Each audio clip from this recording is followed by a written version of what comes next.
vi har om det moderne gennembrud. Og det er Fie, Iben, Alexander og Rasmus.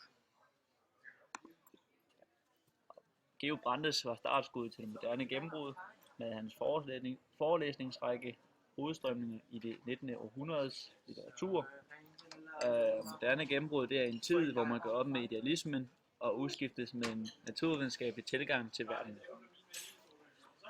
I den her forelæsningsrække kritiserer han de danske forfattere for at leve i en drømmeverden. Og Brandes han understreger en del europæiske forfattere, som udfylder hans krav om at sætte problemer under debat.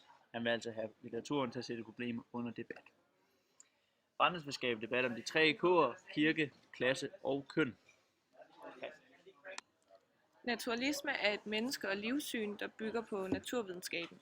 I 1872 der oversatte forfatteren J.P. Jacobsen Charles Darwins bog Arternes oprindelse til dansk, hvori man kan læse om Darwins evolutionslære.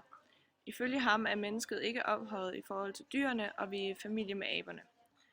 Nietzsche påvirker også det menneske- og livssyn, eftersom han påstår, at Gud er død, og derfor har naturalismen en ateistisk grundholdning. I naturalismen så man også mennesket som et driftsvæsen, der er styret af arv, miljø og drifter, og man mente derfor, at mennesket var determineret.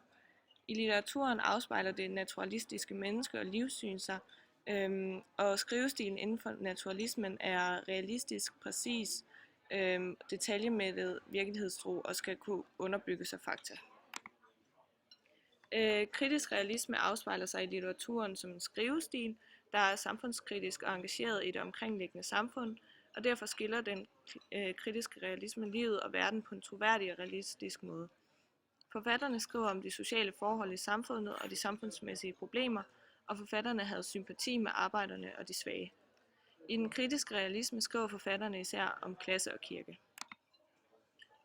Impressionisme er endnu en stilart i det moderne gennembrud, som både viser sig i malerkunsten og litteraturen. Impressionisme er kendetegnet ved at være mere springende og fragmentarisk, der skiller verden gennem flygtige og subjektive indtryk. Skrivestilen er kendetegnet ved f.eks. at starte med en medias res, hvor læseren bliver kastet ind i historien uden introduktion, at have en scenisk fremstillingsform, nedtonet ydre handling og en indre dramatik. Fortælleren er implicit i teksten og er registrerende, man får mange indtryk og detaljer, og stilen er indirekte, og forfatteren vil derfor vise og ikke forklare. Som læser kommer man derfor på arbejde og skal selv tolke på teksten og skal selv udfylde de tomme pladser.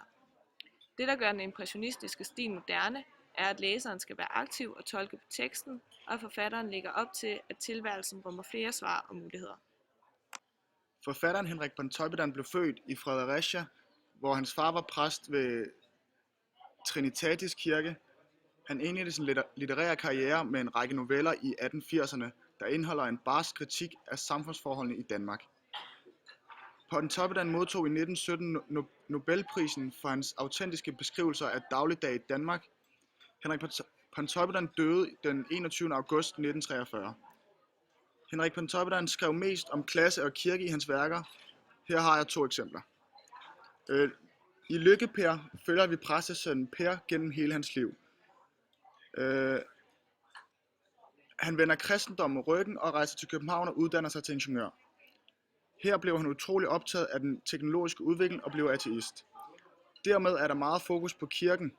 Han er vokset op med en far, der er præst, men vælger alligevel at vende kirken og kristendommen ryggen.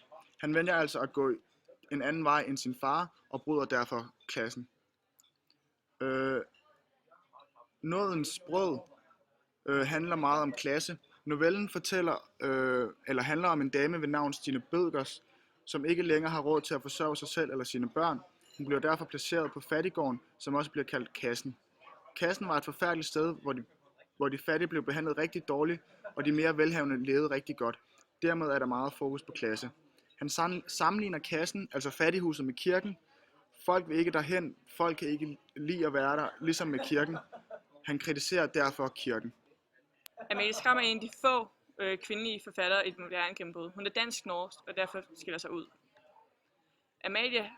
Amalie skriver meget om liv og ægteskab for kvinden, der jo selv har været gift med en 10 år ældre mand. Hun kan derfor sætte sig ind i kvindernes tankegang. I sin novelle Forrådt sætter hun sig ind i kvinden lige før hendes bryllup, hvor hun er bange og skræmt og tænker på at gøre det rigtigt. Hun tager dermed problemstillingerne om køn og kvinders undertrykkelse op til debat. Man kan se mange.